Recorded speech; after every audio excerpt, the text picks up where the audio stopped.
Here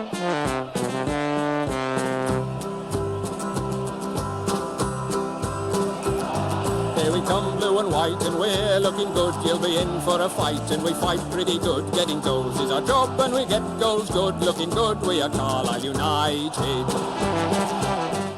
Hello everyone, you're listening to the Brunton Bugle, the number one place to get your Carlisle United fix in the podcast world. I'm Lee Rooney. And I'm Dan McLennan. So close, yet so far. A horror final 5 minutes sees United crash out the FA Cup and miss out on a glamour tie at Charlton or Stockport. We look back on that disappointing defeat at Walsall before previewing this weekend's clash with Sutton United at Brunton Park. There's a kneel with a pass so true to Boulder Stone and Clark's in view. There's a cross and a run, the old 1-2 and a... I didn't feel like that intro was that long, and yet I got caught out by it. I was going to say, you had to rush it in at the end there, didn't you? I did, yeah. I think there was a slight delay for you saying your bit, which is, probably doesn't come across that way to you, does it, Dan? But there you go. No. How you doing, mate, after that disappointing defeat last weekend? Gutted that we conceded in the 93rd minute to ruin my perfect prediction. I know, that's probably the thing you're most disappointed about, isn't it? You're probably thinking, cheers, Thomas, you sorted me out with a nice one, 5 points in the prediction league, but no, they couldn't hold on. Yeah, so disappointing. I think the only solace to take from it, isn't it, the fact that the tie they got in the FA Cup, Walsall, and which we should say, that is, I know the butterfly effect and all that, it wouldn't necessarily been drawn the same way, but the ball numbers would have been exactly the same, wouldn't they? So yeah, definitely. We've basically missed out on a trip to either Charlton or Stockport. Charlton wouldn't have been a bad one for a day out in London, but mind you, with the trains potentially off, probably not. So all round, just a miserable. I just felt miserable on Saturday evening after that, and I've not felt like that after a game much this season. Not even after like the defeat to Stockport. It was a kind of feeling we really blew this one, but there you go. We'll get onto that shortly, won't we, Dan? First up, we've got all the usual stuff in terms of sponsors and telling you where you can find us on social media and stuff like that. So, once again this season, the podcast is being sponsored by the Carlisle United Supporters Club London branch. The London branch is open to all Carlisle United fans. They've got members from Cornwall to Dundee and Houston to Singapore and, of course, every part of London and the South East. They regularly meet up on away trips as well as arranging many social events, supporters games and fundraising for the club. They'll be providing us with information for the away games as part of the preview section this season too. You can find out more about London Branch at their website, carlisle.londonbranch.org. And of course, you can subscribe to the podcast if you haven't already. Any good podcast app, whether it's Spotify, Apple Podcasts, Google Podcasts, Pocket Cast is the one that I use. If you just go find, search for the Brunton Bugle, click subscribe, and every time a new episode comes out, you'll get a little alert telling you, hello, come and listen to this, and you can download it and listen to it at your leisure. You can also follow us on social media, at Brunton Bugle on Twitter and Instagram. On Facebook, just find our page and click like. And we're on the Be Just and Fear Not Facebook group and on the Cumbrians.net message board. And of course, as I always say, you can contact us the good old-fashioned way, bruntonbugle@gmail.com if you want to email us. And also, just on that, if you use a certain provider for your podcast... Let's say Spotify, but you talk about, isn't it? Yeah, okay, I'm sorry, I'm sick of seeing these lists all over social media.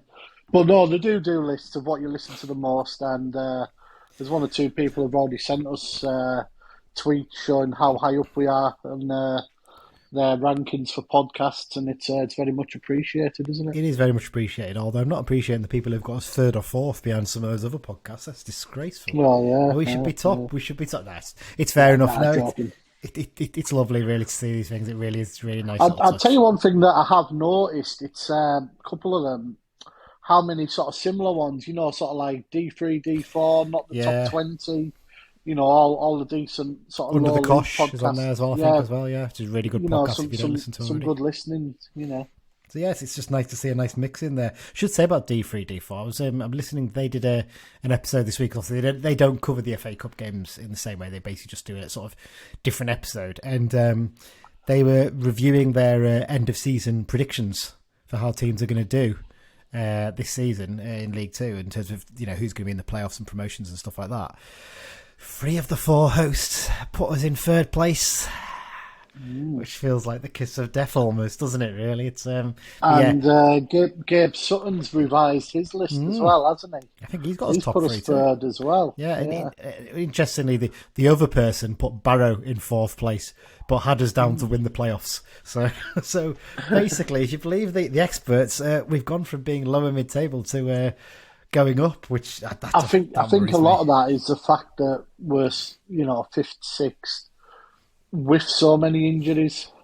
It's kind of the polar opposite to what happened last time, isn't it? Where we got ourselves up into first place with a fully fit squad and then got hit by COVID and never recovered. So it's kind of a weird way around of looking at it, isn't it? Right, let's get into the news, Dan. Only one real bit of news to do this week before we do the loan watch. And it's the reserves. They were back in action finally in midweek. Up against Blackpool at Brunton Park in is it the Central League Cup, is it? Something like that. I can't remember what the actual title of it is. It's something like that, isn't it? I think. Yeah, it's basically, there's a Central League, which is a reserve league. Yeah. We pulled out of that several years ago, but you are allowed to stay in the Central League Cup, which is a series of irregular games. We're in a group with Fleetwood, Blackpool and Accrington. We're usually against similar sort of teams. We're still to play Accrington. It was meant to be in October. It never happened. There is a fixture list floating about for this cup, but the number of changes to it is incredible. And Carlisle aren't the most forthcoming of clubs with their, not their attitude, but maybe their approach to this. Yeah. We played Blackpool on the main pitch this week, behind closed doors. We've played Preston away before, with Preston run a minibus from the ground to the training ground for fans who want to watch. Yeah. It's a tiny little bit annoying because I know one or two folk, some of the older boys who sit with me, they like to go to these games, something to do on an afternoon, and they're ringing up and being told how to behind closed doors. Sorry. I know you would need a steward on duty and that, but, goodwill sort of thing. Yeah, I'm just trying to find the Central League itself. I mean, the EFL's actual thing, the fixtures, is a PDF, which is quite frankly annoying. Yeah. Trying to work out, I think there's only 8 teams maybe in the league now. It's a very sort of small thing now, and I think it's generally, I'm looking here, Preston, Wrexham, Bolton, Huddersfield, Fleetwood, Accrington, Blackpool, and I think that's it. There's one more missing, I've probably missed there, but I think there's basically 7 or 8 teams in it, so it's not really a big thing, the whole reserve sort of football anymore, is it, sadly? But I think it's an expensive thing as much as anything. And there's always a fear of, sometimes you're struggling to get a squad together, as we have done for quite a while. You have to play the youth team in these games, aren't you? And it's... it doesn't quite work as well. But I'd say the best thing would probably be a slightly bigger cup with a couple more games. So you're getting semi-regular. But, some of these teams have proper B teams now, don't they? Yeah, and maybe under 23s and Bs. And you could, if even you could invite some lower non-league teams into it as well, maybe just to make things Wrexham of that. Yeah, I mean, also Wrexham sort of very different to others. True. But United went down to a 2-0 defeat in this game. But it sounded like it could have been a lot more from what I read. Gavin Skelton wasn't particularly scathing, though, was he, in his sort of post-match comments about this game? He was in charge for this match. I think his feeling was they've got a proper development squad, Blackpool, so their lads basically play quite regularly, whereas our lads are all lads who aren't getting much football at the moment. So for them, it was just getting minutes into their legs. Some of the else, it was a mixture of sort of youth team and sort of fringe players, but players haven't really had much action lately. I thought we had quite a strong team out today. We did. I think not today, but I think the key thing is that a lot of them have not played much football of late, have they? That's the thing. Mick Kelly in goal, obviously, but then you had Ben Barkley making his first appearance for a while, obviously coming back from his injury. Sonny Hilton and Jamie Devitt and Jaden Harris all in midfield. Duncan Iden's not really played much football at all for us. Jack Stretton and Toby Silva up front. But I think the most important one of all was Joel Senior back on the pitch after 9 months, almost exactly 9 months out since his injury at Salford. Fantastic to see him back in first team action, wasn't it? I would also reserve action, I should say. Sorry. I would also suggest the fact he was subbed at half time was probably a pre-planned thing. I think that I think Skelton said that, wasn't it? He was always only going to get 45 minutes basically just to get it into his legs. So I think the plan is is it Cumberland Cup next week? Is it possibly? Yes, I'm playing Branstey in the Cumberland Cup next midweek. So. And then there's another one the week after, I think. So I'd imagine he's probably going to get 60 minutes maybe in them as well. It's maybe that Accrington game then. Yeah, you'd imagine that's what you think, isn't it? Really, get minutes into his legs, and as we'll find out in a minute, the timing couldn't have come much better, could it? Really, with other injury news we had in the last week or so, to have him back fit and raring to go, hopefully, really is good timing. But yeah, so bit of a disappointing defeat, but I think as Skelton said, it was just about getting minutes into the legs of the players. So there you go. Speaking of getting minutes into players' legs, obviously the loan watch section, we look at the youngsters who are out on loan at other clubs, getting good minutes and good experience into them. First up, we sort of started the highest ranks, I suppose, if you can call it that, level. Max Kilsby at Annan Athletic, a decent point for Annan at the weekend. They drew 1-1 with Stranraer, but no action for Max. He was dropped to the bench, wasn't he, for this one? So he didn't come on. Next up for them is a trip to Methil to take on East Fife at the weekend. I always love that, the Scottish teams. I have to go and Google to find out exactly where they're from, most of them, because half of them aren't actually even named after the place they are, aren't they? Why do you need that? I'm on. Oh yeah, I could have asked you, couldn't I suppose? So there you go. I knew. I'm the sad stat owner who's all these useless things. I knew East Fife was one of these random teams. I just couldn't remember exactly where. That was the problem. I was trying to think, where are they from again? So yeah, there you go. Right, Lewis Bell. He had cup action this weekend, Lewis. It was the East of Scotland qualifying cup against Dunbar United. Unfortunately, they went down to a 2-1 defeat, but once again, it's another start for Lewis. More minutes into his legs. And this weekend, they face Cowden Beef at Raydale Park in the Lowland League. Now, Lewis Bell, before we move on, I want to talk about this one. He's there for the season, isn't he? I think he's got a season-long loan at Gretna. Or was it half season? I can't remember with Lewis. I think it was half, but I'm not sure.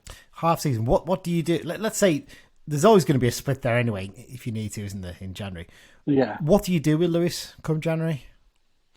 Do you keep him there, or do you think to yourself, can we try and find him somewhere a little bit higher standard than Gretna, possibly? It's a difficult one because he's getting minutes every week, isn't he? But they're really struggling now. Yeah. It is still January. I was just Googling now. No disrespect at all to Gretna. Yeah. But the level of football they're playing. And how old's Lewis Bell now? Was it 2021? Something like that? He needs to be playing higher for me. Yeah. I think he's suffered from obviously injury, and he who shall not be named completely overblown his trumpet. Yeah. That and the fact he had that really bad spell of COVID, didn't he, as well? I think he was one of the last. Yeah, that really knackered him, I'd like to see him playing a bit higher, personally. Do you almost go to Peter Murphy and say, look, you can have him at Annan, and we'll take the hit on the wages if you want to have him in there as another body in there? But you could, but you can't force a player in a club, can you? That's the thing. No. But Peter Murphy might say, well, he hasn't really done too much for Gretna. Do I need him? Possibly. Yep, it's a difficult one, isn't it? Sam Fishburn, frustrating afternoon for Sam and Morpeth Town. Their slumping form continues. Went down to a 2-0 home defeat to Belper Town.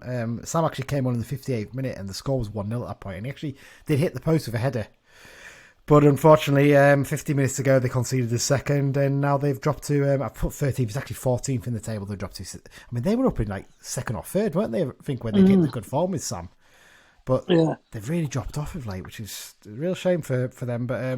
But again, it's good minutes for Sam, isn't it? That's the important thing. He's getting good experience. He needs to really work on that. So there you go. Another appearance for Lewis Boyd for Carlisle City the weekend. Their game last weekend was called off due to a waterlogged pitch, but they were back in action with a trip over to North Yorkshire to face Northallerton Town. Unfortunately, ended in a 2-0 defeat. Up next for the Sky Blues, they've got home time with Pickering Town this weekend. Now, this is a 3 p.m. kickoff, so if you're smart, you can hot foot your way over the city and potentially catch 2 games in a day. You'll probably miss the start of the Carlisle City game. I think that's fair to say. You'd struggle to get it unless you had someone waiting in a car across the road on Brunton Crescent or something like that to drive you over there. But yeah, potentially you could do 2 games in one. I'm a bit annoyed about this now because if I'd known this, I would have booked a later train to go home. But I've already booked my train home now, so I miss that one. It would have been nice to tick off the ground as well. But yeah, so chance to watch Lewis Boyd and Carlisle City in action potentially this weekend. Have you never been to Guildford? I've never been, no. But the thing is, they always seem to play. The kick-off times, at home generally, a lot of the time. Just frustrating, but what can you do? All right, well, we've put it off long enough, Dan. Let's talk about the game then. Match review time. Sadly, we do. Walsall 2, Carlisle United 1. So close to a place in the third round. So close to another, 60-odd grand in the coffers for a victory. And we blew it. There's no way of putting it. We absolutely blew it. It's, as I said during the intro when we started there, it's one of those rare occasions this season I've genuinely been proper down and frustrated and almost angry after a game in the evening. When we've lost games, we lost to Stevenage. I wasn't too fussed. The Orient game, I was sort of angry because of what happened with the ref, but I was pleased with the way we played. Stockport, it can happen, isn't it? They're a very well-resourced team. They're always likely to beat us. This one, I just felt like we'd just thrown away a really good chance. Yeah. I mean, when we conceded the first, I think we all thought, draw, not a bad result away after, the game up here. We all thought it was going to be a tough game. Yeah. To be honest, we'd have taken a draw, even despite conceding late. And we could have had them up here next week, but unfortunately it wasn't to be, was it? No, it wasn't. I don't know, I was getting this feeling later on in the game. I was watching something on the telly.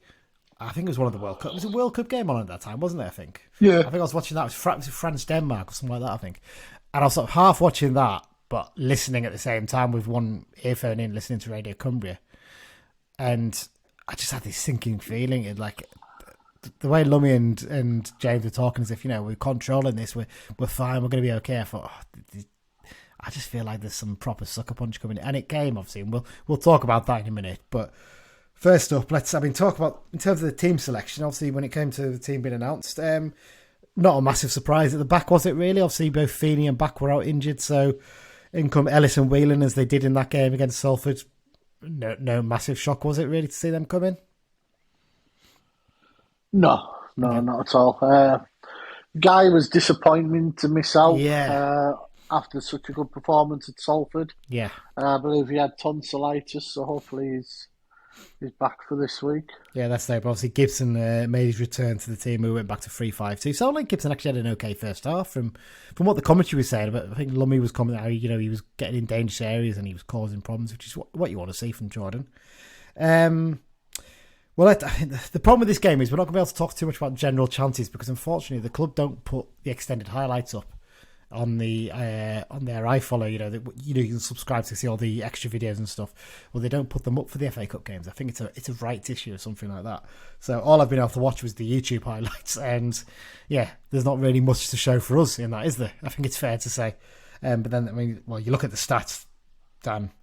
6 shots in total, only 3 on target. Not really peppering the goal, was it?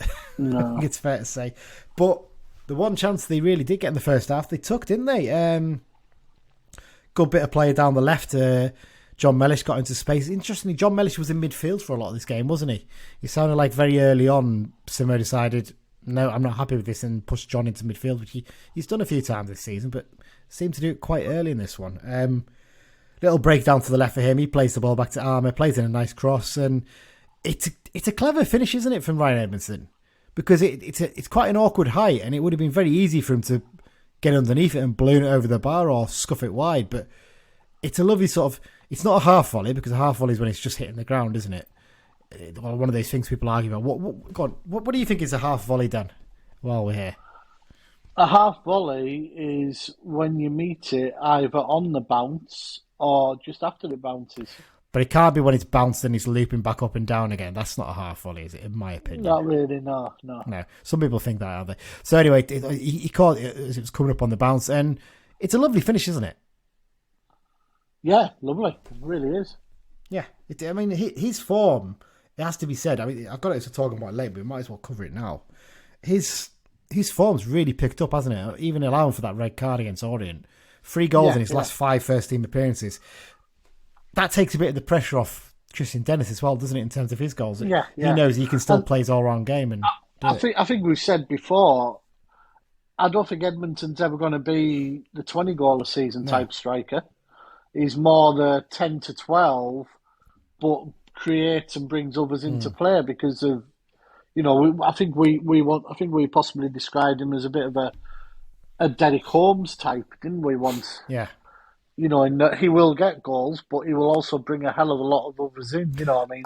He's a bit quicker than Derek, let's be fair. Oh, yeah. He's a bit quicker than Derek. Derek, bless him, was never the fastest, but he knew how to hold the ball up and lay it off, Yeah, exactly. You see a lot of that with Edmonton, don't you? Yeah, definitely. Second half, it's interesting. We'll talk about Simmo's comments later, but it sounds like they pretty much dominated it in terms of chances and play. Let's talk about the goal then. Where do you start with this one, Dan? The equaliser. Tell you what, if Danny Baker was still putting together his own goals and gaffes video compilations, he would have been rubbing his hands watching this, wouldn't he? He'd have been saying, "Get that up front and centre." That's one of your first ones you're going to show.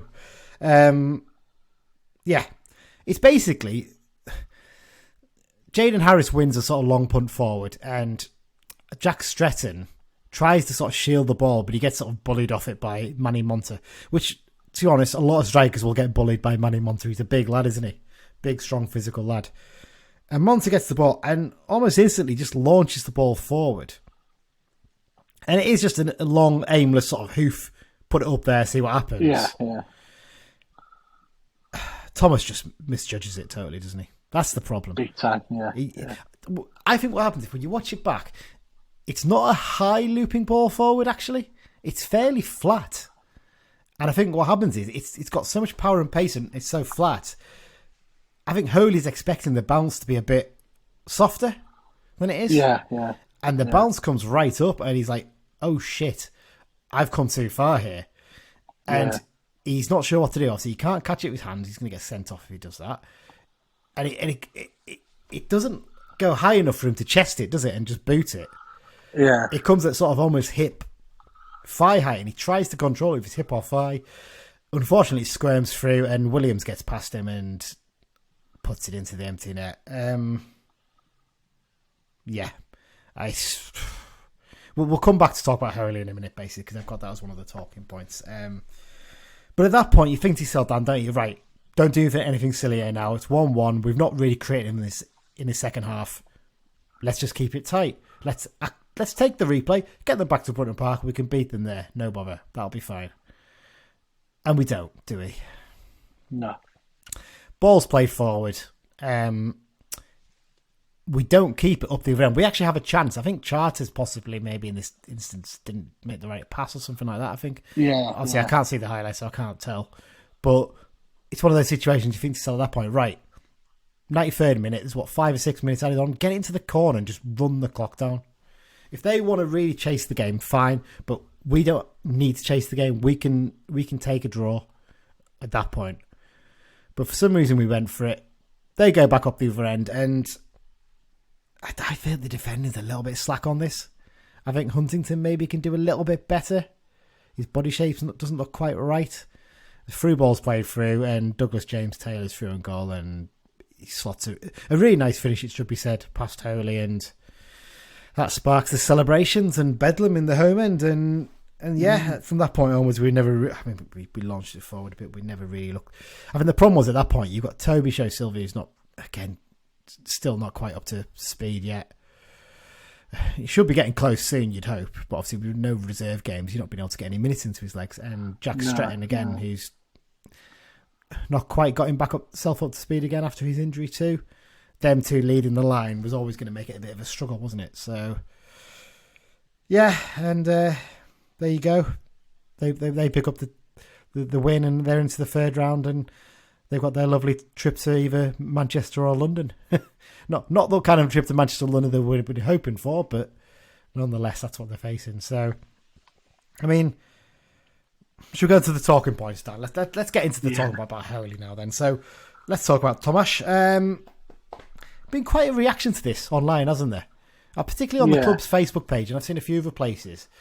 A lot of calls of like, "Oh, he's let us down. He's got he's been making too many mistakes lately. Drop him. Get Mick Kelly in goal." I think that's a total overreaction. I don't know what your thoughts are. Yeah, me too.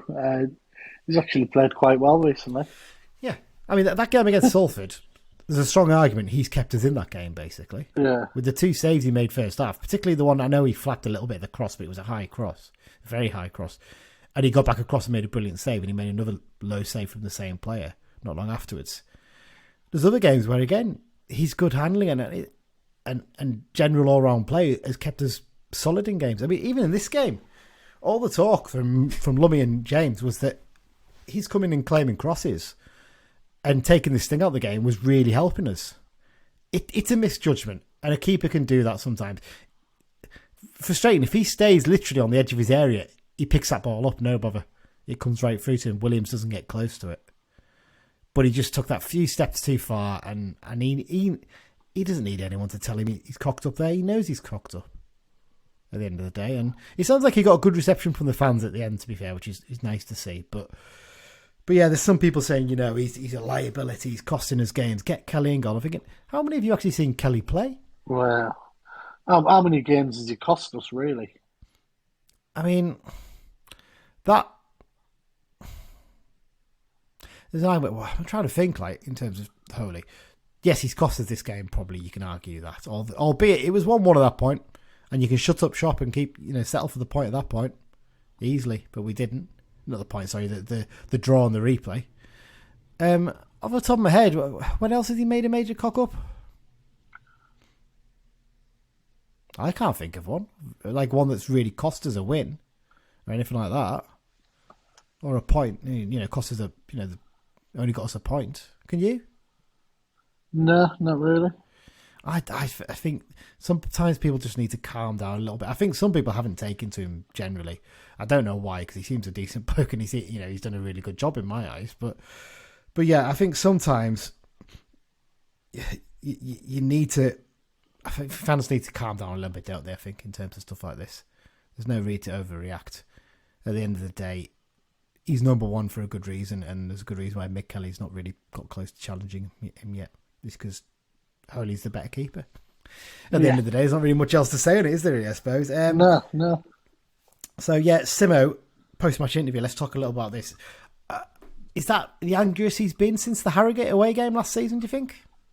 Yeah, by a long way. I don't think I've seen him. He was fuming, and he kept very much making the points about the 88th minute. Yeah, we were winning that tie to the 88th minute, and we threw it away then. And that kind of thing. I'm loath to criticise Simmo at times, but I felt that this was a very emotional post-match interview, and normally he's a bit calmer. I think it's almost one of those ones, and I know it's not... It's a difficult one, because he generally wants to front up as a manager and do the interviews, doesn't he? I think it's one of those ones maybe he could have sent Gavin up to do it, because I felt like he was that angry about it. It maybe needed a different voice to go out there. What do you think? At the same time, maybe players will probably listen to this sort of thing. Yeah. Reiterate what is maybe told them in the dressing room, we're guessing. Yeah, it may well be a case. I can't imagine it was the nicest of post-match talk on Saturday. No, I'd imagine not. I feel he was a little bit too harsh on Tomas. Maybe he feels Tomas is the kind of character who can deal with that, and he's fine, and it'll spur him on. That might be the case. I don't know, but I felt he laboured a little bit too much on the point of it's costing the 88th minute, and it's like, yeah, that cost us the win, but it didn't cost us the draw. Switching off and not taking a chance up front, and then not defending properly is what cost us. I'm probably as annoyed about the second goal as I am about the first, if I'm honest, because I feel like that yes, the first one is completely avoidable, but I feel the second one's avoidable as well if you switch on and you get tighter. Yeah. But hey ho, I mean, go on. A little bit of inexperience for the second one further up the pitch, I think. Yeah. Yeah. That sort of cost us a little bit there in that sense. But yeah, it sounds like we lost our shape a bit after that, and too many. Interesting point on the Holy thing actually as well. One thing I did notice after he conceded, he's clearly gutted. He's down on the floor. He's furious himself. Not one player went up to him and said, "Come on, get up. We've got a game to play here still." I felt that was a bit poor by our players. I think I expected a little bit better. I expected one or two of them, maybe one of the experienced heads, to go over and say, "Come on, don't worry about it. It happens. Shit happens, you know." And I think that probably didn't help things either. I think if they'd done that might have focused them as well a little bit more and got everyone into shape. But it feels like their heads weren't in the right space at that point. Yeah, tough one. I think, does Simmo deserve a bit of the blame as well for this result? Maybe didn't feel like his subs made the impact and it didn't quite work out. Possibly. I think it's just one of them games, isn't it? Yeah.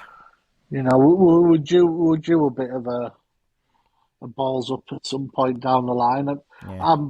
I'd rather it was in a cup game than a league game, to be honest. Yeah, no, that's a fair point. Actually, I'd rather that happen then, and then like let's say a week on Saturday.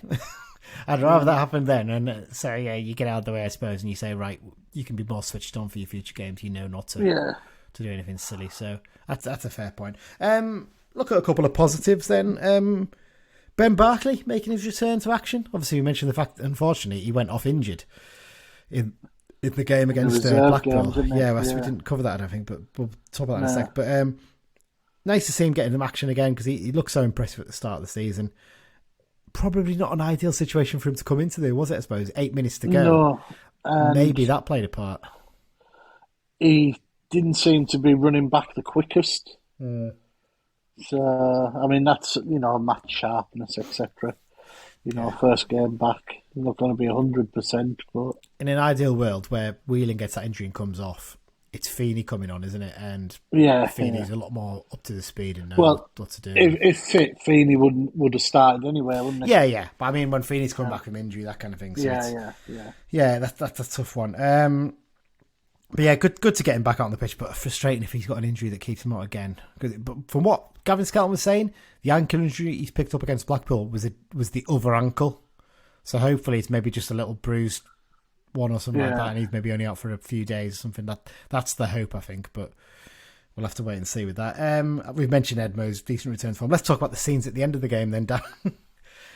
Not the nicest, was it, I suppose? There's a lot of talk of, we've seen the photos of Jack Earing doing the old shush to the Carlisle fan. It sounds like Hayden White was doing similar after getting some stick in the game. I mean, he deserves some stick for that red card he got against Portsmouth all those years ago. Absolute disgrace of a foul that was. It's a bit of banter and a bit of fun, isn't it, I suppose, sometimes. There's some talk of their players celebrating in front of their fans. I mean, what were our players supposed to do? They scored a goal at the end where their fans are. They didn't, proper milk it too much, which they have done this season in some games. I thought they just did a fairly normal celebration in front of the Walsall fans. I think. But then obviously they've got the goals, got back in it at the end. It sounds like there's a little bit of misunderstanding. Maybe Devitt was walking back and backed into someone. Yeah. He's been belted and got a black eye, which I've seen on his Instagram feed. It's a lovely little shiner he's got. And then all hell breaks loose. Punches been thrown. People on the pitch, allegedly. Yeah, not great to see, is it? I think we're due to beat Walsall at Wembley in the playoff final. So. It feels all set up for that, doesn't it, really? And then, Simmo said after... Beat Barrow in semis and then Walsall at Wembley. That'll do, mate. Well, but it would have shades of 2005, that, wouldn't it? Because obviously Simmo mentioned after the game some of their players banging on our dressing room door and shouting things in, and that Flynn actually made those players go and apologise while Flynn was there in the Carlisle dressing room. So, interesting one, that one, isn't it, really? That happened, obviously, in 2005 with Stevenage. And it's a funny point there, just to make a point to finish that bit up. All that talk, isn't there, from the club of the fact that, they're the fans' behaviour is going to potentially cost us a fine in the future coming up. Well, Yeah. it looks like the players are going to cost them one well before the fans do. So, based on previous things, I mean, we've been fined. Was it £1,000 we were fined for what happened in the Sutton game last season?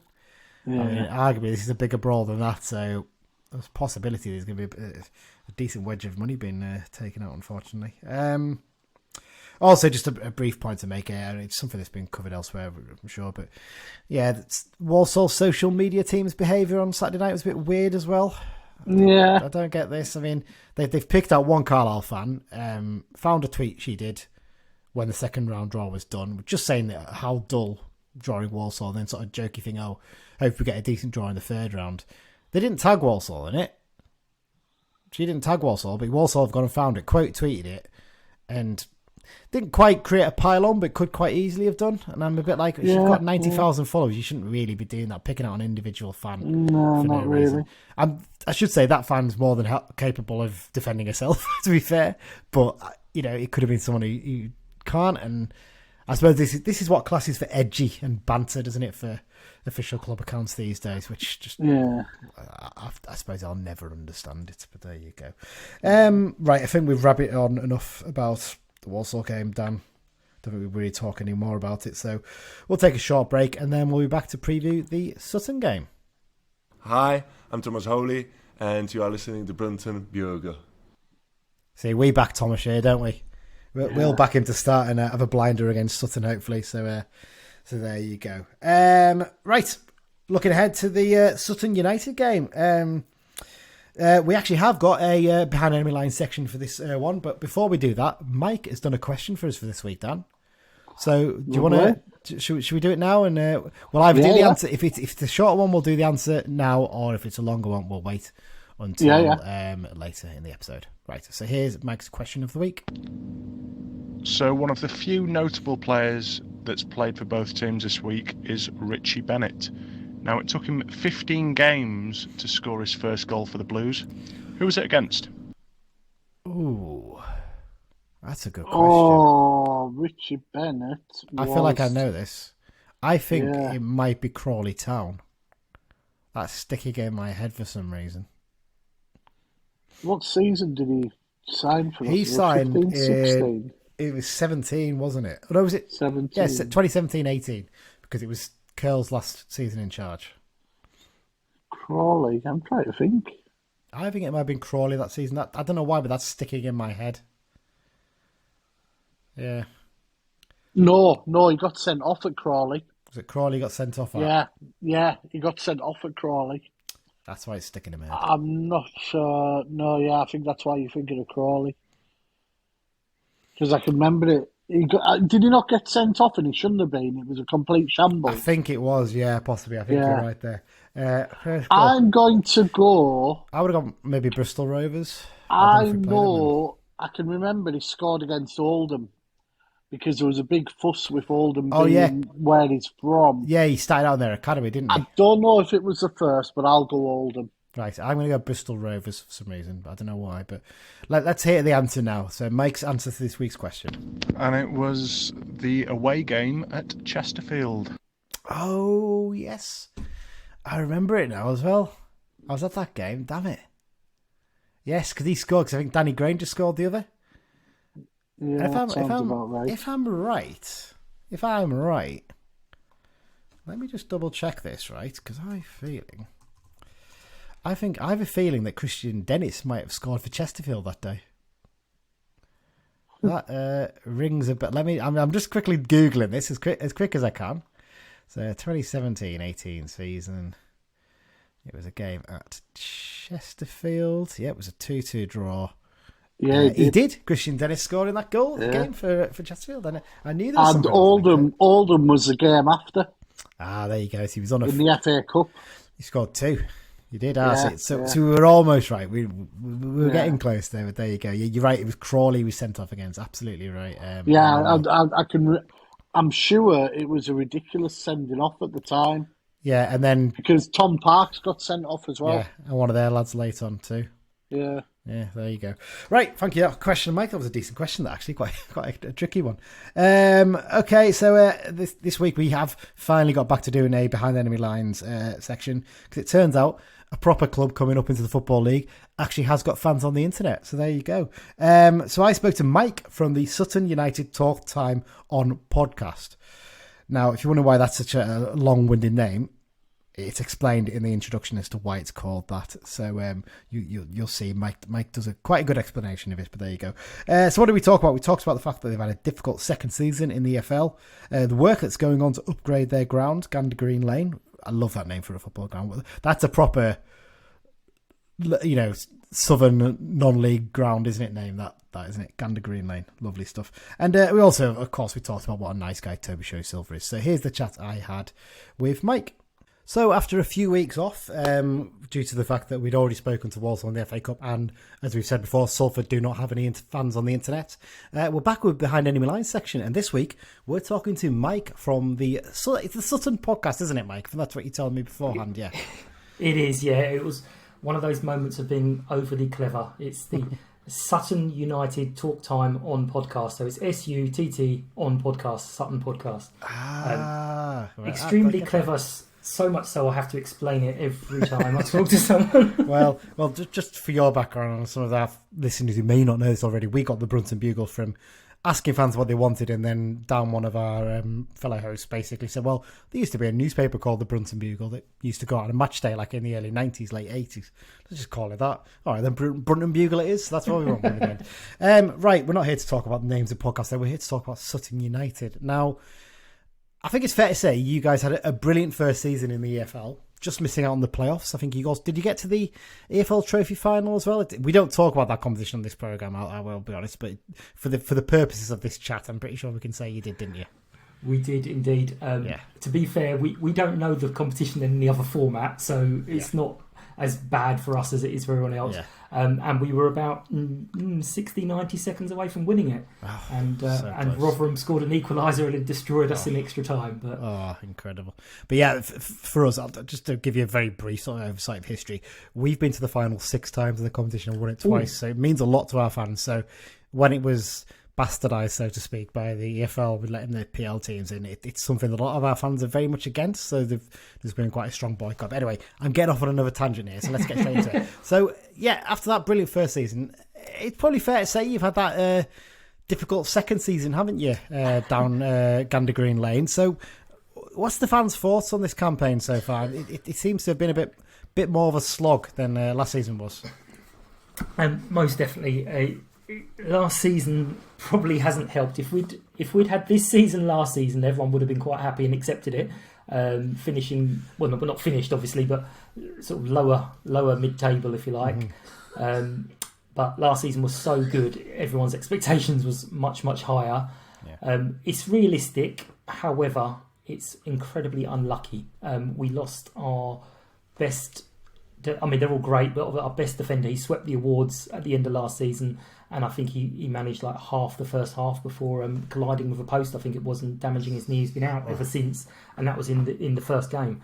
And we've just had injury after injury. I don't know if you know the name Terry Bullivant. He's been in football for a long, long time. I spoke to him just the other day, and he said it's the worst injuries he's ever been involved in football. Not for the amount, but for the long term. So we've got sort of 6 or 7 out for quite a long time, and it's all centre-backs or centre midfielders. So we're stretched. Yeah, so I suppose it's been difficult in that sense, hasn't it? My next question was going to be, how come things have been harder this time around? It sounds like injuries have been a problem, but have you lost key players due to transfer as well? I mean, the one that stand out, well, the two that stand out to me, the 2 ex-Carlisle players actually, Dean, is it Buzanis? I think I always get it wrong because he never played a game for us. So it's one of those ones where, he was a backup keeper and he disappeared fairly quickly. And Richie Bennett, obviously, is the other one that we remember at Carlisle. Did okay for us, but didn't quite settle in. But yeah, so I suppose that's 2 players you lost. But other players, I think you had a player on loan from Millwall as well. Yeah, so Tanto was with us on loan for about 3 seasons. We had him for 1 season, then we got him back, and then we got him back again. But we always knew we weren't going to get him back. And we also lost David Ajiboye to Peterborough.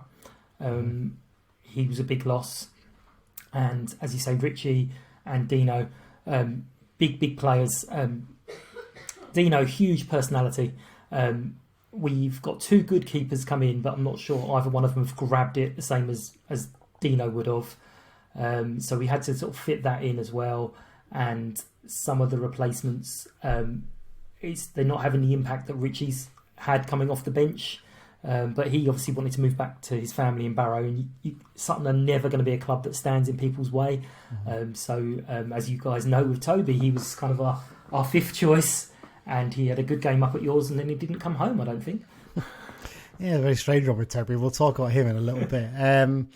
Yeah, I mean, we actually spoke to, I think, I can't remember the name of it. It's the Gandemonium. I think we spoke to the guys. It's Gandemonium, yeah. Yes, we spoke to them at the start of last season. We actually had quite a long episode with them talking about something, because they were a club we weren't used to at that point. And I'm pretty sure, I remember from the chat, they singled out your manager, Matt Gray, as the main reason you'd done so well after, and not just getting up into the league, but then doing so well after coming up. How important is he to the club, and do you think he'll stay long term? It's vital. He's essentially, wherever we finish today, he's finished the top 3 league positions in our history. Whatever happens this year. So getting us promoted was never really on the cards for Sutton United. The joke is really that when he took the job, Bruce, the chairman, gave him the job of making sure we stay in the division, which was the National League. And so technically he's failed, because he took us out of the National League, but the direction none of us expected.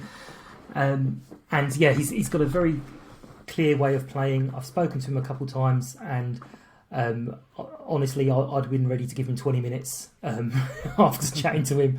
He gets players in who can do the job. Everyone knows what they're supposed to do, and they work really hard for him.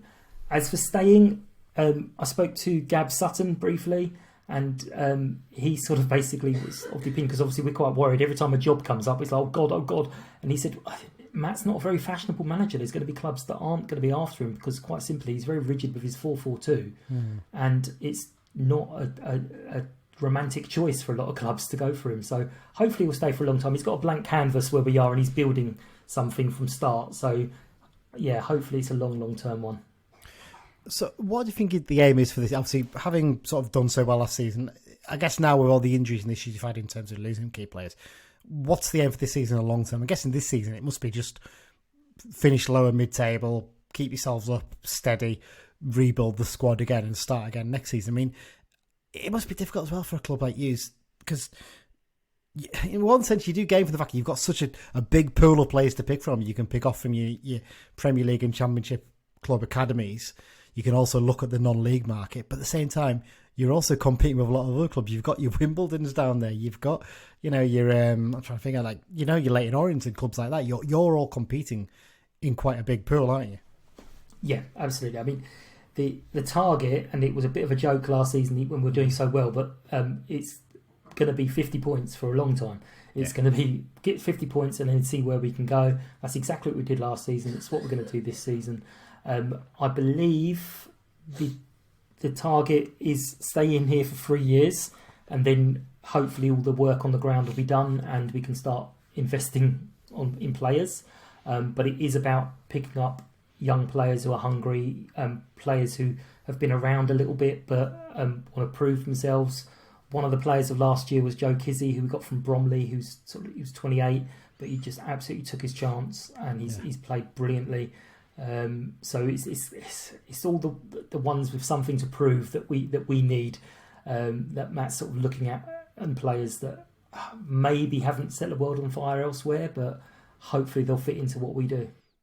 I'm glad you mentioned the ground there, because that's actually taken me quite nicely onto the next question. So obviously the game's at Brunton Park this weekend, but I want to sort of go back to the game we played at your place last season, because, and this is no slight on Sutton, but that was a real low point for us that season. If you go look at my Twitter profile, my profile picture is a photo of me taken at half time in that game from the News and Star. Our local newspaper took it, and I look miserable as sin, so down, because we were awful that day. You guys just tore us apart. You were excellent, we were dreadful, and it was a real sort of marker of this is really going to be a tough season, actually, isn't it?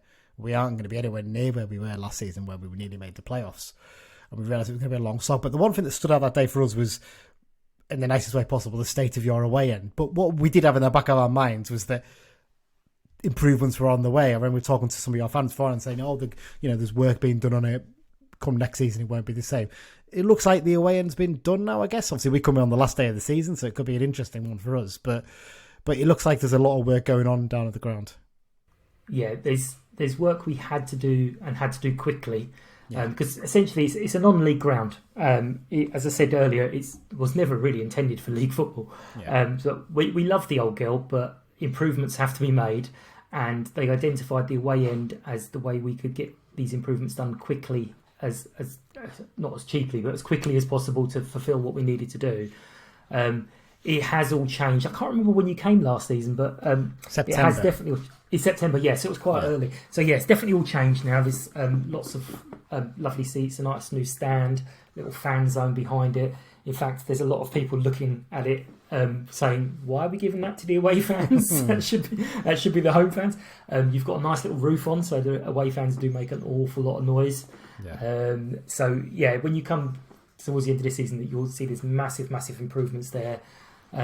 The toilets, unfortunately, despite the fact they should have been a national treasure, have been taken out of use. That's a shame. They were award-winning toilets. They were described as the worst toilets in the country. Well, funny enough, we actually had a chat on our podcast last week about the worst away toilets we've ever been in, because one of our contributors on the episode, who sent in a 6-second review, was quite scathing of the toilets at Salford. So there you go. Maybe you're not. They aren't quite as bad as you think. But I can't. To be honest, I was that down and depressed that day. I can't even remember what they were like. Yeah. So no, they were horrendous when we were able to walk around the whole ground about 6 years ago. So I can only imagine what they're like. But yeah, no, it's lots of improvements happened. The fan zone's probably one of the most interesting ones, because we were in a position where we weren't able to let people come have a drink before the match or after the match or during, which, not only from a hospitality point of view, that's money walking out the door. Yeah. And I hate to say it, but when people come to visit, we want them spending some of their money in our bars, so we can then spend that money on the players. But yeah, it's definitely changed, and we will look forward to the new reviews from people this season. Well, we're hoping we'll be down there celebrating a promotion, maybe. But probably getting ahead of ourselves a little bit there. But there you go. Right. Well, we talked about the ground. Let's talk about links between the two clubs, because it's a weird one. As a club that's sort of come into the league, we obviously don't have that many links with you, because you're down south. Whereas with like a Barrow or someone like that, there's always going to be closer links. Now, one of those links is Big Toby Show Silver. Now, when we signed him from you, many of your fans suggested you robbed us blind by getting any sort of transfer fee, however small it was, for him. And initially, it looked like that might have been correct. But actually, after settling in, he's become... he's been unlucky this season. He tore his hamstring in pre-season. So basically, he only got back to fitness sort of towards the end of October. And because we've had such big injury problems, he actually had to come back and play again when he probably needed 2 or 3 reserve games to build himself up. And in our cup game against Tranmere, I'm going on a tangent here, but he ran himself into the ground to the point he couldn't walk second half and had to be subbed. We had to stick a midfielder up front because we were that desperate. Now, under Simpson last season, when Simpson came in as manager, he became this brilliant impact sub who would come on and just terror. When he started games, he'd never look quite comfortable, but coming on as a sub, he just terrorised defenders and they wouldn't know what to do. He'd back into them, he got a bit of pace. It did seem like he was quite a fairly popular lad with you guys, even though you maybe didn't have quite the talent you expected. No, he's definitely popular. He was a little bit unfortunate with the pecking order, because he was kind of down the pecking order. I wouldn't say we thought we robbed you. We were a little bit surprised, and it was kind of our first sort of introduction to the January transfer window. We were like, hang on, why are you paying money for a player who probably... would be free at the end of the season? Believe you me, we were all thinking the same. What on earth is going on here? Why are we signing him? I imagine it would have been about 10 grand max or something like that, probably. But there you go. Yeah, but we were a little perplexed and getting used to it. But it was if you ever look back through the messages, you'll see every single one of them was actually fair play, Toby. Good luck. Really popular. Everyone loved him. I did try and get him on the show. In the end, I realised it would be a bad idea anyway, because getting a player who's just moved from the club at a new club was never going to be a great interview. Yeah. We were delighted, and at the time we were scoring late goals left, right and centre, and he was then coming on for you, scoring late goals left, right and centre. And we're like, yeah, there we go, it's the Sutton way. But this season we've been doing the opposite and conceding late goals left, right and centre. So hopefully Toby doesn't come on and score one. I don't know if he's fit at the moment. Or He's been coming on as a sub late on in games now, so we've got more strikers fit at the moment, so he's not quite... to be honest, I don't think he's still fully fit yet. It's funny, when he came on, at that game against Tranmere, he was unbelievable the first half. He just terrorised their defence. But like I said, at least about 5 minutes into the second half, you could see he was dead on his feet, and then he came on in midweek at Harrogate in the next game, and he could barely run in that. So you could tell, all right, he probably came back a bit too soon, really, but we didn't have any options, basically. But I agree with you, lovely lad, really lovely lad. And I think, lump on him scoring in the 85th plus minute, I think. Oh, yeah, absolutely nailed on this weekend, isn't it? But there you go. Well, let's quickly look ahead to that before. I've kept you for quite a bit here now, Mike, so let's just have a little talk about the danger men in your squad to watch out for this weekend. I'm really sorry. It's a difficult one because we are not firing on all cylinders. We are struggling, and pretty much it's going to be counting the bodies and fitting them into the team. We play 4-4-2. Yeah. Will Randall has been really, really good in the last few weeks, but he does go hot and cold. Young guy we got in from Luton was awesome at the start of the season. Fell in love with him. He's a lone player. I know you shouldn't do that, but just great winger. But he again has been a little bit off the pace the last few weeks. Probably just knackered. Then we've got Omar, who's the kind of player everyone loves when you've seen your team, but when he's playing against you, you will not like him at all up front. And Donovan, who's been Donovan Wilson, who's the other striker normally, who has been sort of misfiring this season. He just needs that sort of bit of luck to bouncing off his knee or something to get him going. But then you've got Eastie in midfield, who's been around, it seems forever, but he's only nearly 32. Yeah, but he's only 32. Well, coming up 32. Wow. Yeah, I know. I'm sure I can remember him. I'm sure I remember when I was working at the club, him playing for Colchester against us. That's how he was Colchester. He was Arsenal for a while, Colchester for a while, Yeovil I think he was at, and then he was there as well. He's settled with us for a good 9 years now. But yeah, he's a good player, buzzing around. But yeah, it's probably going to come from set pieces, to be honest with you, and it's just going to depend on who's sort of impressed in the last sort of 10 days on the training pitch, because we have been struggling this season. I think we've only scored like 16, 17 goals all season. Not as bad as Gillingham, to be fair. We're 6 or 7, is it? But they scored against us. I mean, like, I'll tell you what, like this season, we feel your pain on the old injuries. We've had pretty much consistently the whole season at least 10 players out injured, and every time we seem to get someone back, someone else gets an injury. So just typical rotten luck, but there you go. Mike, thank you very much. You've been very generous for your time. Before we finish up, we need a prediction. So we always ask our opposition fans to give us what they think the score will be. Okay, I'm going to say we'll be getting a real, hope I can swear, shithouse 1-0 victory, and it's heading for that, and then Toby comes on and scores, and we're then torn whether we hate him or still love him. So 1-1 draw you're going for then, right? Fair dues, okay. Mike, thanks very much for your time, and all the best for the rest of the season after this weekend's game. No problem. Thanks a lot, Lee. Cheers. Okay, so thanks once again to Mike for giving up his time to speak to us about Sutton United. Let's talk about this weekend's game. Just a reminder before we go any further, of course we've said it just earlier, but it's a 1pm kickoff this game. It's not a 3pm kickoff, so make sure you get yourself down to Brunton Park nice and early for this one. And by the time you leave at full time, you'll be able to go and watch Netherlands against USA, won't you, Dan?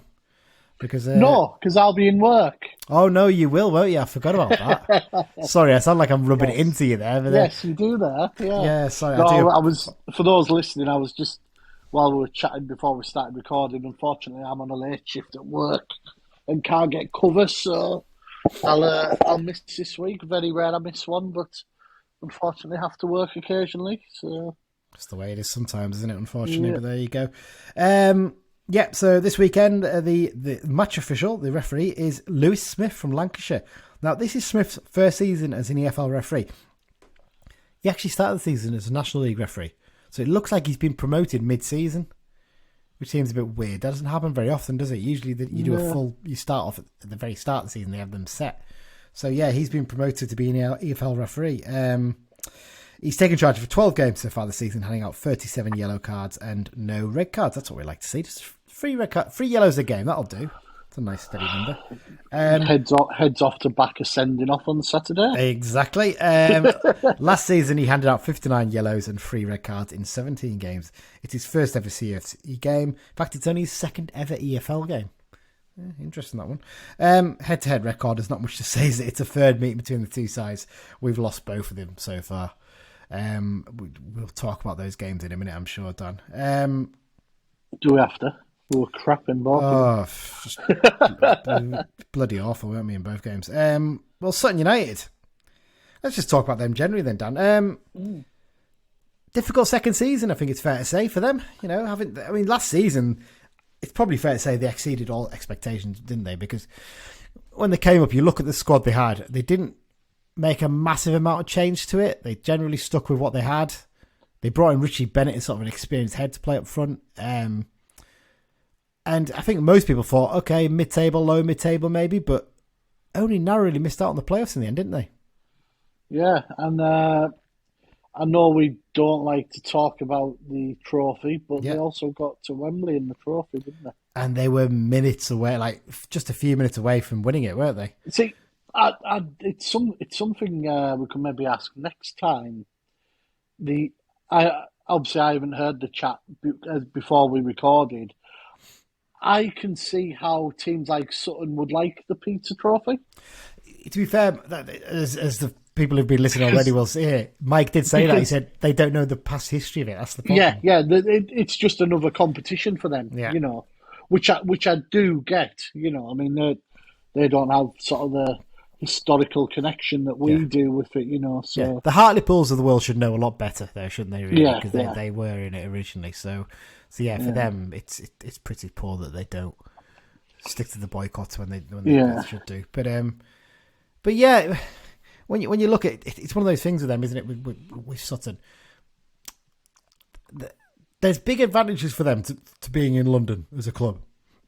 They can pick off players coming through academies who get let go at 18, who aren't good enough to go to a Championship club or a League One club or something like that. They can pick up those sort of players, can't they? Or they can pick up these. There's some incredible talent in non-league football in London, isn't there? We've said this before. That, I've mentioned before. There's a bit of a conveyor belt, isn't it? You know, you get players who'll play for Dagenham, Barnet, Wealdstone, Sutton, Bromley. Yeah, you know, various other teams. There seems to be one of these outskirts of London clubs. They seem to rotate which one's the one who's picking off the best of them, isn't it? Dagenham have done it in recent times. Barnet do it every 4 or 5 years, don't they? It looks like they're having another good season at the moment. Wealdstone are one of the new up-and-coming ones that are doing it. I'm trying to think of others down that way. I'm sure that there's... We'll mention more on Wealdstone later, won't we? We will indeed. So yeah, they've always got these chances to pick off these players. But at the same time, there's so many clubs down there. There's so many non-league clubs that... And obviously you've got the big London clubs and you can get to them quite easily on the tube and things like that. It's difficult. They've got to sort of balance off the competition, haven't they? Mm. Yeah, it's a real challenge, and for Sutton as well. You've got Wimbledon not too far away, and they properly revived themselves as a club. I mean, they're getting crowds of 7,000 or 8,000, aren't they, this season? I think back on Plough Lane. So it's tough for them, but they compete quite well, don't they, in terms of crowds? From what I can see, they seem to get well over 2,000 most weeks. So, which is what you want to see. It's going to take them a while to build those crowds up regularly to over. Oh 3,000. Yeah, I mean, well, you say they've got Wimbledon not too far away. Yeah. Bromley's just to the east. Yeah. Then Palace. You've got Crystal Palace are the main team. Yeah. You've got Charlton and Millwall not too far away. They've got quite a few teams around them, you know. Yeah. And Kingstonian, I suppose. Well, I suppose they're struggling a bit more now these days, aren't they? And Woking just down the road. So it's... Traditionally, you've also had quite a bit of Chelsea support south of the river as well, which, you know, southwest of the river, you've got Brentford, Fulham. But on the flip side, there's plenty of teams that they should be looking to maybe take the odd player off as well, you know. Yeah, not been so lucky with that this season. Interesting. I mean, looking at the squad, Dan, I mean, they lost the lad they had on loan from Millwall, didn't they? I can't remember what his name was now, but he went back to them I think he'd been like 3 seasons in a row on loan, and I think finally Millwall he probably needs to go somewhere else or play with us now, doesn't he? So they haven't got him back this season. In terms of what they've lost, they lost 3 key players, didn't they? Basically, they lost Richie Bennett, and that was because he wanted to move back up north, which is fair enough as a club. You'll go fair dues, gives him a chance to because he's at the age now, Richie, where he probably doesn't want to be travelling too much. Ajibowie, he was excellent against us last season in both games, wasn't he? Real player, and no shock that Peterborough were there to pick off a player at a London club or a non-league club. No, not at all. To sign them. That's their reality, isn't it? Yeah, it's basically that they're. What's the word I'm trying to think of? As a club, that's what their ethos is, isn't it? Basically, one of them. These players, and it's hopefully something we could start to do in years to come. Obviously, with what Greg Abbott's now doing. But the other one was Dean Buzanis. Someone obviously is an ex-Carlisle player as well, like Richie Bennett, but never made an appearance for us. He was only on the bench a few times. A proper revival for his career, isn't it? And he's actually now, because Reading came in for him. They signed him on a free transfer. His contract was up. He's actually playing games for it. I thought he was just going to go there as like a second choice. No, he went as second choice, played the cup game. He's played a couple of games when other keepers obviously had a knock or whatever. Then he came on as sub 2 games ago. The keeper got injured after about half an hour, so he finished that game and then played the next one. So he's played about half a dozen games. So. Yeah, so done probably better than expected. But he was a big one for them as well because he was pretty much ever present, wasn't he, I think, last season. To lose, you're not lost the spine, I suppose, because you haven't lost your midfield or your defence, really. But you've lost them and you've lost your lone players, haven't you? I think that's one of the key things.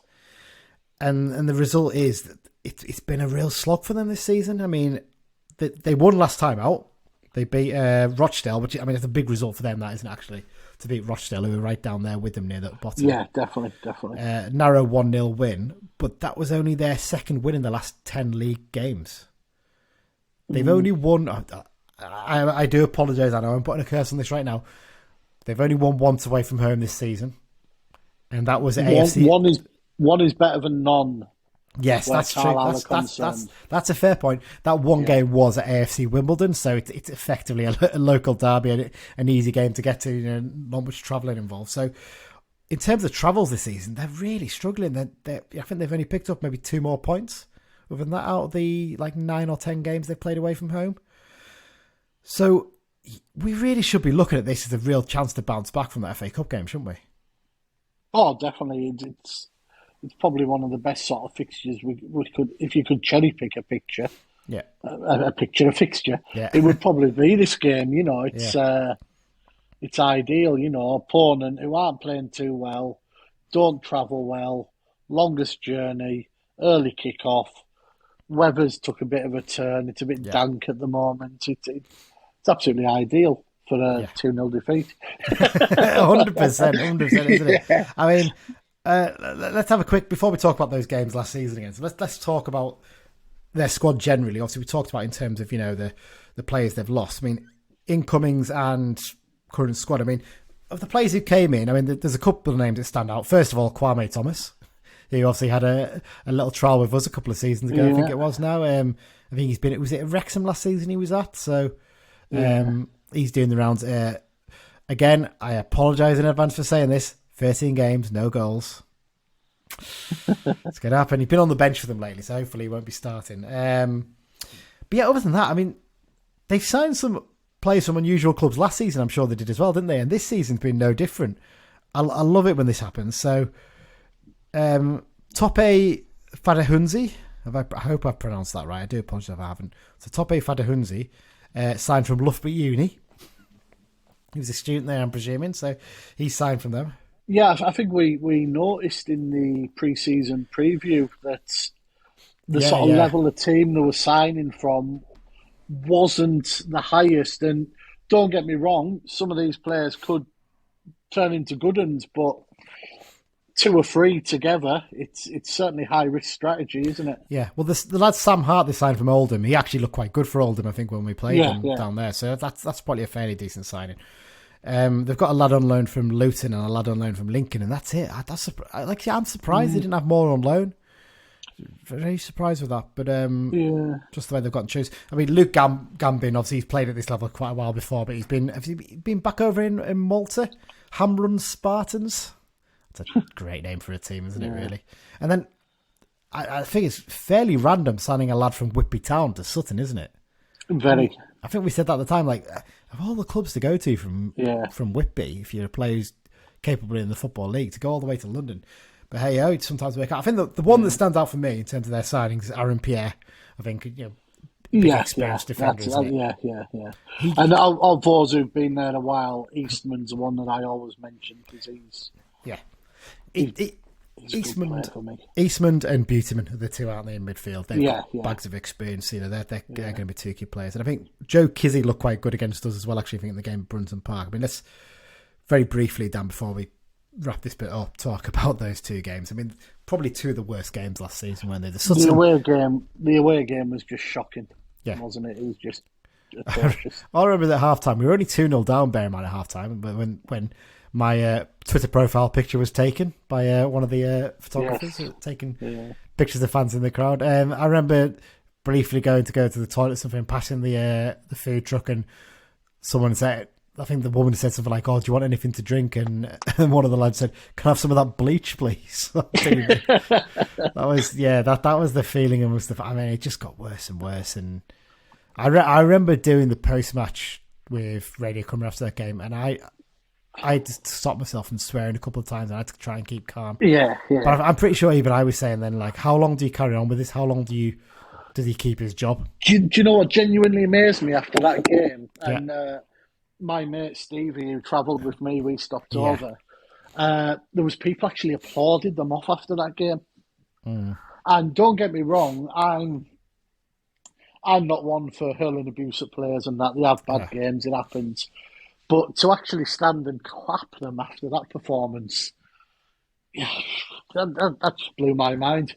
I think you'd have been better just standing there silent for that game. That's how bad it was. Standing there silent, just slowly shaking your head at them would be the best thing. But yeah, it was bad. And I think that's probably the first point where I think I was even saying, like, I don't think Beach is up to this. I don't think he can get us back into it. And then I think for weeks after that, I think all three of us were basically saying, weren't we? So how long does he carry on like this? Because you just couldn't. I think, did he last another 3 weeks maybe, was it? Would have been? I think Bristol Rovers was sort of mid to early October, wasn't it? And this game was sort of towards the end of September. But yeah, it was dire, and the writing was very much on the wall then. And a summer signing like Manny Mampala, just you could see the level of quality he had, couldn't you, in that game? With his 4 or 5 minutes on the pitch that he got. And then the home game, just when you thought things maybe were picking up under Millen, and we just got bullied out of that game, didn't we? Yeah. Absolutely bullied out. We were dreadful. Really bad. I mean, Toby came on as a late sub, I think, for them, did okay, and then got his move up, didn't he, as a result? So that's one bonus, I suppose, to come from that game. But yeah, it was one of those things, wasn't it? You looked and you thought they're just so much better organisers. They're so much more well drilled. And that's the positive to take. We won't get bullied this time, will we? No, certainly not. The way we're playing. We'll leave it, you'd hope not, anyway. Well, let's talk about United then before we wrap this up, Dan. Injury-wise, sadly, 2 more, potentially 3, possibly 4 more added to the list again now, isn't it? So obviously, Feeney and back, we'll talk about them in a minute, but Whelan, he came off against Walsall, bit of a collision with Tomas Holy by the sounds of things, but apparently it's something he'd picked up earlier in the game, actually, and it maybe just made it a little bit worse, so touch and go to see whether he plays. I'm sure that Simmo's probably telling the media right now while we're recording this what's happening, as it usually happens with this. So yeah, for him, that's frustrating.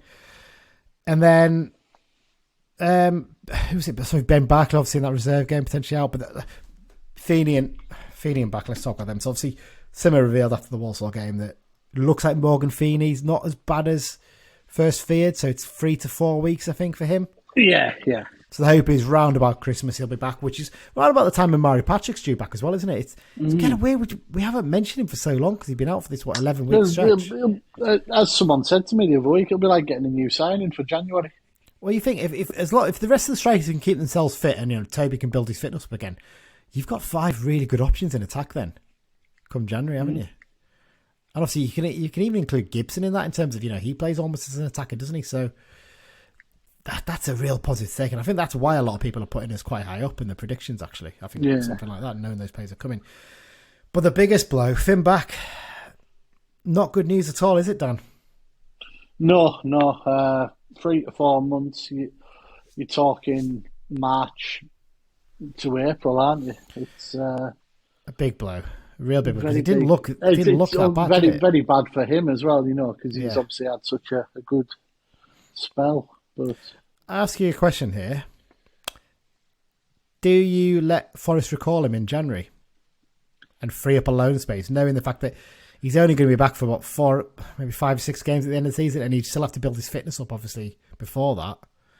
What do you do here? Do you stick with it? There is a school of thought that agrees with that for me, because Joel Senior's going to be back fit as well, isn't he? Hopefully by then. Yeah. If he's fit and raring, and you've got Jack Ellis can play there. Jack Ellis has been playing games, and worst case, Corey Whelan can play there. Gibson even. Yeah. It wouldn't be the daftest move. It wouldn't be the daftest move for me. I suppose he's waiting on his second scan, so it might turn out that it's not as bad as expected. So hopefully that'll be the case. But, if it ends up maybe getting cut to mid-February, you'd stick with probably him. keep him. But if it is going to be March or April, it wouldn't surprise me if there is a decision to be made. Because when you think about it, I'm trying to get. I've got the fixtures up here. Obviously, we've got Hartlepool to fit in as well, haven't we? I suppose so. You've got 5. I mean, there's 10 fixtures alone in January and February. Yeah. And then another 4 in March. So potentially 14 fixtures. You have got a busy April, but let's say he's not ready for the start of April. Yeah. You might only have him back for 5 games. Yeah. And potentially you could look at maybe getting someone in who can play 15, 16 games.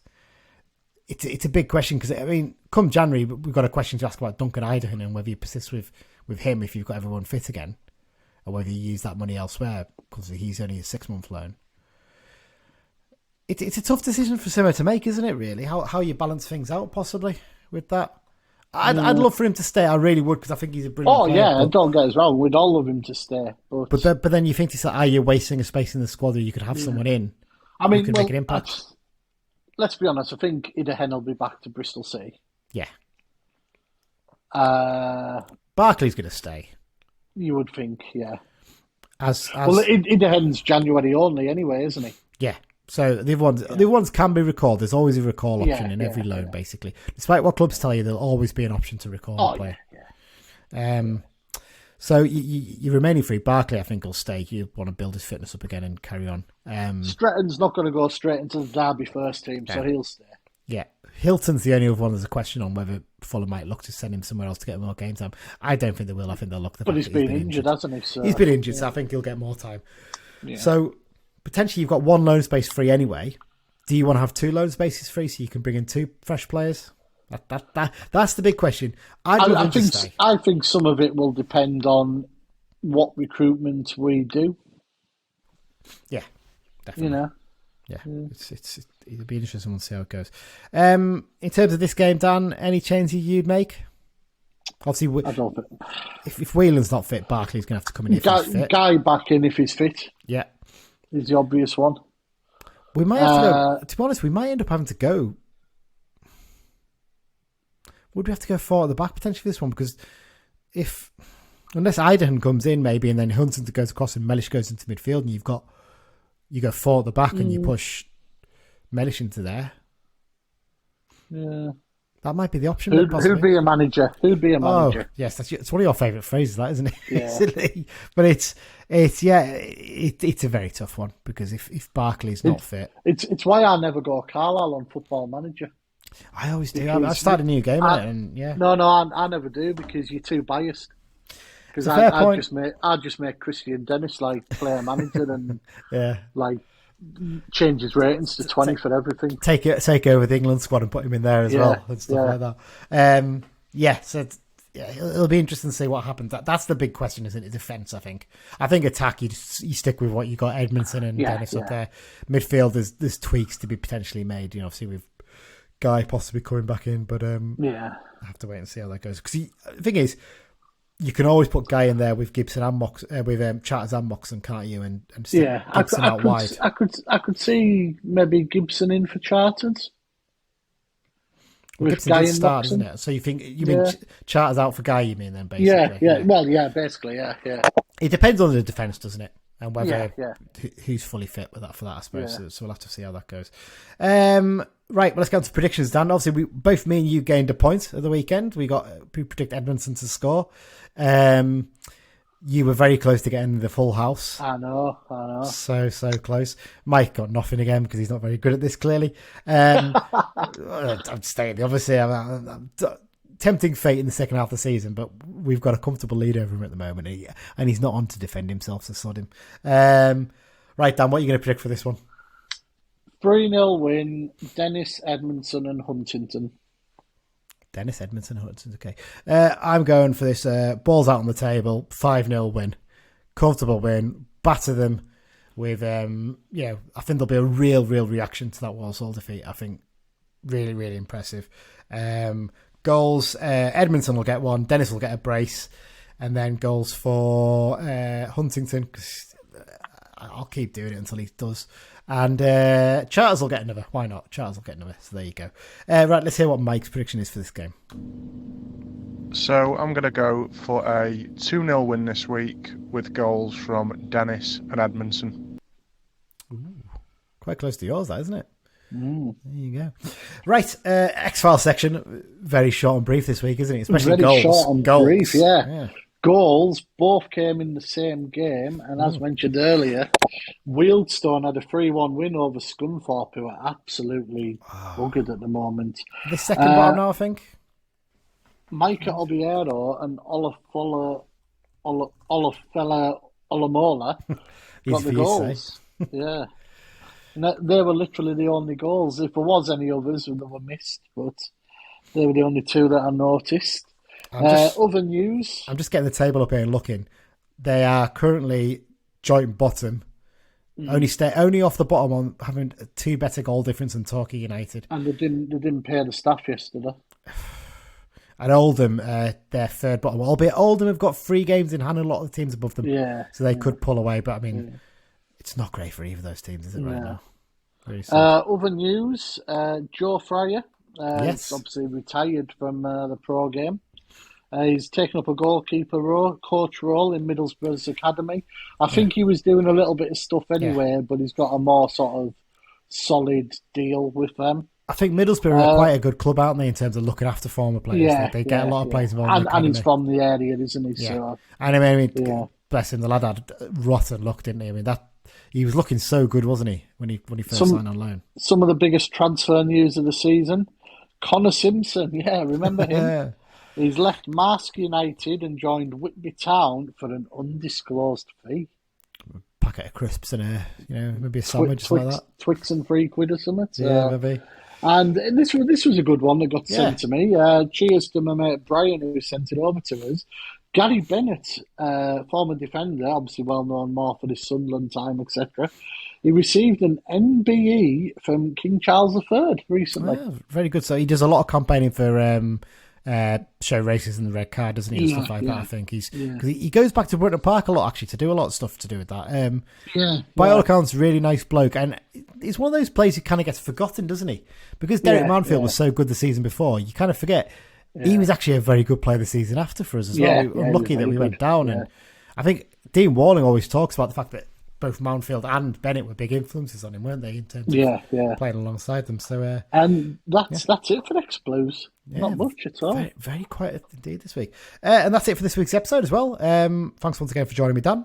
Really appreciate it. Thanks once again to our sponsors, the London branch. I am going to get one of those interview episodes out soon. I do apologise. Very, very busy week or two, so it's getting down to actually finalising it. So you might even have one out by the time that you hear this, because I might do one this evening. I might actually finish it off. Don't want to make any promises, but in terms of upcoming podcasts, we're going to start looking at the Christmas schedule soon because obviously I'm going to be up in Cumbria for a lot of Christmas, so we might have to look at doing a Christmas special ahead of the Boxing Day, the midweek Christmas and New Year games. So just pack them all into one, but we'll see how it goes. And obviously next week we'll be back with a preview of some insignificant game against some team from down the A595.